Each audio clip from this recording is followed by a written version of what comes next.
What's the greatest courtroom outburst you've ever seen? Several years ago, my little brother, at age 17, burglarized a neighborhood home next door to where he and my mom lived to pay off a sizable drug debt.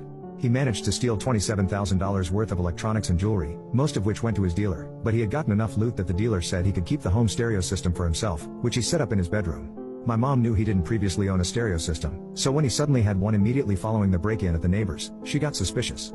So she asked the neighbor what the brand of the stereo that had been stolen was. It was an unusual name, but regardless, it matched what my brother had.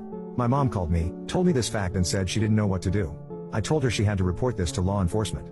So she did, and the sheriffs came and arrested him. My mother was reasonably upset and disappointed in my brother. She told me she couldn't deal with the stress of my brother's problems at that time. I think she just wanted to wipe her hands of her troubles with him. I didn't consider this right, to duck her responsibilities for him before he was of age, but I wanted to give him the best shot he could have to make it out of and above his troubles.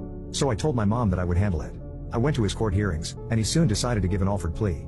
This is a type of plea where a defendant doesn't admit guilt, but pleads guilty by saying that while they are not guilty, the evidence the state has is sufficient enough for a jury to likely find him guilty.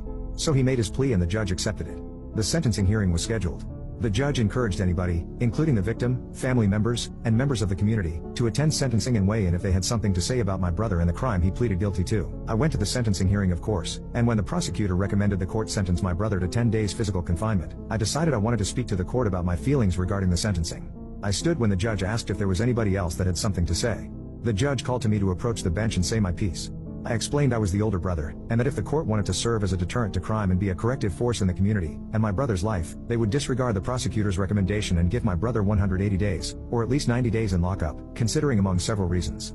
He was only 6 months from adulthood. Had he committed this crime just 6 months later, he'd be looking at a year or longer behind bars.